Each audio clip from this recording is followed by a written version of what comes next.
Hey, listener name, you ready for this? Let's dive into this Steelers-Browns TNF matchup. Week 12, crucial point in the season. And, you sent over some seriously interesting stuff. We've got betting odds, expert predictions, even some historical nuggets. This isn't your average pregame analysis. Yeah, it's amazing how much richer the picture gets when you go beyond just the surface level. I know. Okay, so first things first, let's set the scene. The Steelers are sitting pretty at 8-2. They're leading the AFC North. Meanwhile, the Browns are down at 2-8. They're really fighting to stay in the game. And that contrast really jumps out when you look at their recent performance. The Steelers, they're riding a 5-game winning streak right now, while the Browns are still, trying to find some consistency after that quarterback switch to Jameis Winston. Yeah. Speaking of Jameis Winston, his performance has been kind of a puzzle.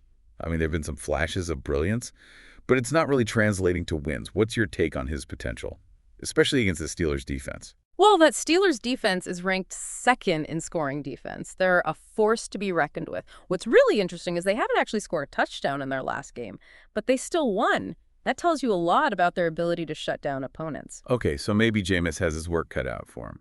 But what about the odds makers? What are they saying about this matchup? Well, Vegas heavily favors the Steelers, which isn't surprising. Given their record and home field advantage, we're looking at a 4.5-point spread and -190 on the money line. Yeah, that's a pretty strong vote of confidence for the Steelers, but here's where I get confused. The over-under is set at a surprisingly low 39.5 points. That seems awfully low, even considering the Browns' offensive struggles. It does make you wonder, right? Are the odds makers underestimating the Browns' potential? Or are they expecting the Steelers' defense to completely dominate? Well, let's look at the expert predictions that you mentioned. What are analysts saying about this game? Well, we're seeing a range of opinions, which is always interesting. Some are all in on the Steelers. They're pointing to their strong defense, Russell Wilson's steady leadership, and their history of dominating the AFC North. Others are a bit more cautious. They're suggesting the Browns might have a few tricks up their sleeve. Ooh, like what? Give me the juicy details. Okay, well, for one, Nick Chubb is back for the Browns. He's a game changer in the run game.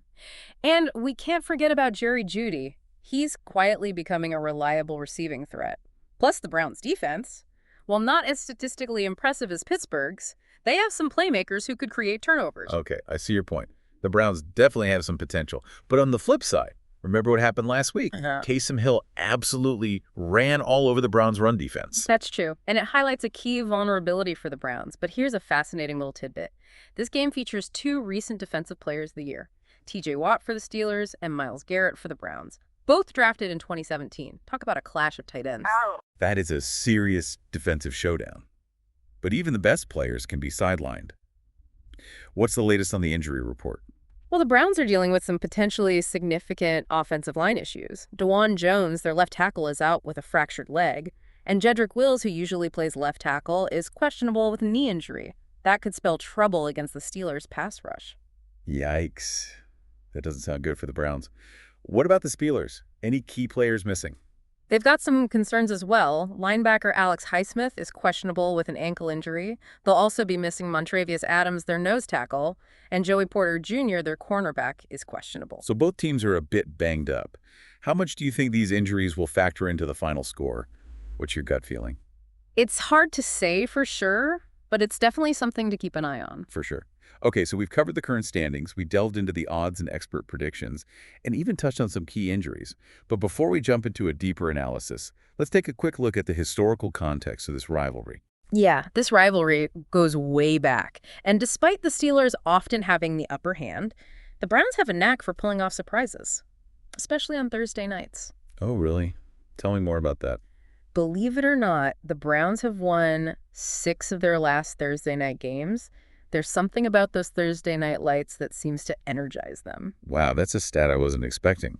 So we've got a dominant Steelers team facing a Browns squad with a history of defying expectations on Thursday nights. What do you make of it all? It makes for a fascinating matchup, that's for sure. And for you, listener, name this deep dive is just getting started. You know what's really intriguing about this matchup is the contrast in styles. You got the Steelers with their suffocating defense. They often win games without needing, those flashy offensive performances. Yeah, that last win without a touchdown, that was a statement. But how did they actually pull that off? It's not like they just magically prevented the other team from scoring. Exactly. It was a masterclass in defensive strategy and execution. Their defensive line was relentless, generating consistent pressure, forcing hurried throws. TJ Watt was, as always, a disruptive force, just living in the opponent's backfield. So they basically strangled the opposing offense Yeah, before they could even get going. pretty much. And their secondary was equally impressive, blanketing receivers, making it nearly impossible to complete a pass. It was a total team effort. That's the kind of defensive performance that can make even a strong quarterback like Jameis Winston sweat. But let's not count the Browns out just yet.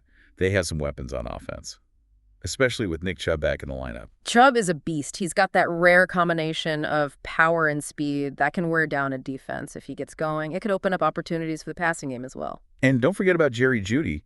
He's been quietly putting together a solid season.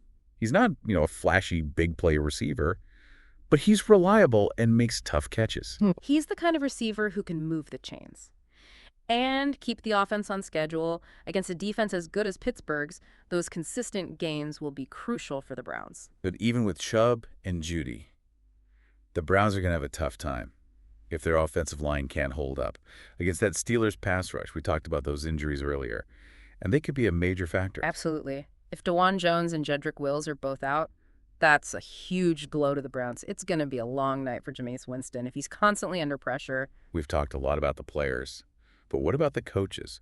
What can we expect from Mike Tomlin and Kevin Stefanski in this matchup? Well, Tomlin is known for his steady hand and his ability to get the best out of his players. He's been with the Steelers for years, and he always seems to have them prepared for big games. And Stefanski's a bit newer to the scene, but he's already shown he's a creative offensive mind. Right. He's got a tough task ahead of him, though. Going up against that Steelers defense, it'll be interesting to see what kind of game plan he comes up with. So we've got a classic clash of styles here. The Steelers with their defensive dominance, and the Browns hoping to find a way to generate enough offense to keep up. What are you most looking forward to in this matchup, listener name? For me, it's the battle in the trenches. Can the Browns' offensive line, even if they're banged up, hold off the Steelers' pass rush long enough for Jameis Winston to make plays? That's the key to the game, in my opinion. Yeah, that's a great point. And on the other side, can Nick Chubb and that Browns running game find enough success to keep the Steelers' defense honest? It's all going to come down to execution. Which team can impose their will on the other? Who can win those individual battles? And let's not forget about special teams. Those hidden yards can make all the difference in a close game. Absolutely. Field position turnovers, big returns, all of those can swing the momentum. Okay, so we've talked about the on-field matchups, but there's another layer to this game that we can't ignore. This isn't just any matchup. It's Steelers-Browns. It's one of those legendary rivalries. Yeah. Where history and emotion play a role. It's a rivalry that goes beyond the game itself. It's about regional pride bragging rights and generations of fans who have lived and breathed these teams. Exactly. And that intensity, that passion, always seems to find its way onto the field on Thursday nights. Remember what we talked about earlier? The Browns seem to have a special kind of magic on Thursdays. They've won 6 of their last Thursday night games. There's definitely something about that Thursday night atmosphere, that short week, that seems to bring out the best in them. So what do you think, listener name?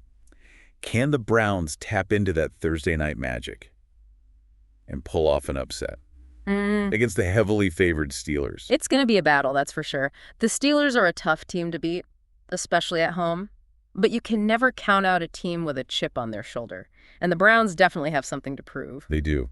And remember, anything can happen on Thursday Night Football. Those games are always a bit unpredictable. Absolutely. We've seen upsets, crazy plays, last-minute heroics. It's what makes Thursday Night Football so exciting. Exactly. It's like this rivalry adds an extra layer of unpredictability to an already unpredictable night. I think that's what makes these historical rivalries so captivating. It's not just about the game itself. It's about the stories, the legacies, the emotions that have built up over decades. It's about those moments that become etched in the memories of fans, passed down through generations. Think about those iconic plays, those legendary matchups, those games that people still talk about years later. They become part of the fabric of the rivalry, adding to the intensity and the drama. And for you, listener name, you're about to witness another chapter in this storied rivalry. It's a chance to be part of something bigger, to connect with the history and the passion that makes this matchup so special. So as we wrap up this deep dive, let's go back to you. What stands out to you? What are you most curious to see play out on Thursday night? For me, it's the question of whether the Browns can overcome those offensive line injuries and, find a way to generate enough points against that Steelers defense. If they can keep it close, it could be a real nail-biter. Agreed. And I'm really curious to see if the Browns can tap into that Thursday night magic they seem to have. Maybe it's the short week, the primetime lights the energy of the rivalry, but they tend to rise to the occasion on Thursdays. Whatever the reason, it makes for a compelling storyline. It does. So listener name, we've armed you with the information, the insights, the historical context. Now it's time for you to make your own prediction. Will the Steelers continue their dominance? Or will the Browns pull off an upset? No matter what happens, one thing's for sure. This TNF showdown is going to be one to watch. Enjoy the game, listener name. And thanks for joining us for another deep dive. If you enjoyed this video, please consider supporting this channel by hitting the subscribe and like buttons. This will help the channel grow and expand on the journey we have begun together here at AI Meets You.